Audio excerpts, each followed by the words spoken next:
जितने लोग ये एलिगेशन लगाते हैं कि अगर आप सनातनी नहीं रहोगे, अगर आप धार्मिक राजनीति नहीं करोगे, आप रिलीजियस फैनाटिसिज्म समाज में नहीं फैलाओगे, तो आप शासन सत्ता में नहीं आओगे, इन सारे बातों का जवाब तमिलनाडु के इलेक्शन के रिजल्ट ने दे दिया है।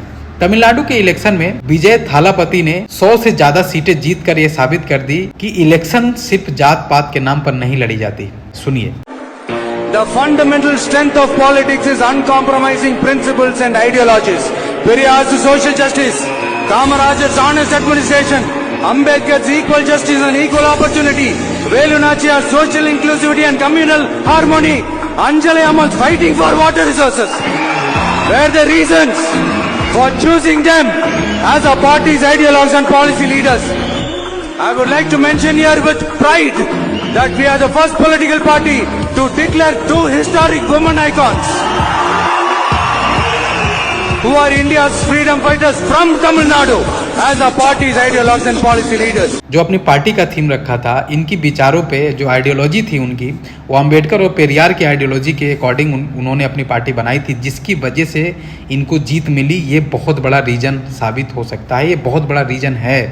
कहने का मतलब ये है कि आगे की राजनीति, जिस भी पार्टी को नई पार्टी बनानी है, राजनीति करनी है, वो बाबा साहब बी आर अम्बेडकर के बिना राजनीति नहीं कर सकता, पेरियार के बिना राजनीति नहीं कर सकता। अगर राजनीति में आपको बढ़त बनानी है, अगर आपको शासन सत्ता में आना है, तो आपको बी आर अम्बेडकर, महात्मा गांधी और पेरियार जैसे लोगों की आइडियोलॉजी को फॉलो करना ही पड़ेगा, तभी आप शासन सत्ता में आ पाओगे नई पार्टी के रूप में। विजय ने जिस तरीके से वहां पे जीत हासिल किया, वो 4 दिन का मेहनत नहीं था दोस्तों। उनका स्टारडम भी इसके पीछे जिम्मेदार नहीं है। इस बात को मैं इसलिए कह रहा हूं क्योंकि उनसे बड़े बड़े स्टार ने अपनी नई पार्टी बनाई और इलेक्शन लड़े, लेकिन वो जीत नहीं हासिल कर पाए।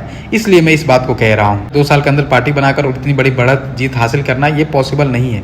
इसके पीछे बहुत बड़ा रीजन है। विजय ने VMI नाम की, विजय इक्कल यक्कम नाम की, इन्होंने एक संगठन बनाया था जो ग्राउंड जीरो पर लोगों के साथ जुड़कर काम करता था। ये बहुत बड़ा रीजन था जो बहुत पहले से ये कर रहे थे अपने समाज के लिए, इस संगठन के माध्यम से, जो बहुत बड़ा रोल प्ले करता है। मुझे ये उम्मीद है कि आने वाले समय में जिस विचारधारा पे, जिस आइडियोलॉजी पे इन्होंने पार्टी बनाई, जिस आइडियोलॉजी के थ्रू ये जीत हासिल किए, उस पे वो कायम रहेंगे और आने वाले समय में तमिलनाडु में इतना काम करेंगे कि अलग स्टेट में भी लोग नई पार्टियां बनाकर ऐसी आइडियोलॉजी को फॉलो करके देश को डेवलपमेंट करने में योगदान निभाएंगे। बाकी आपका क्या राय है, कमेंट सेक्शन में अपनी राय साझा करें। जय हिंद, वंदे मातरम।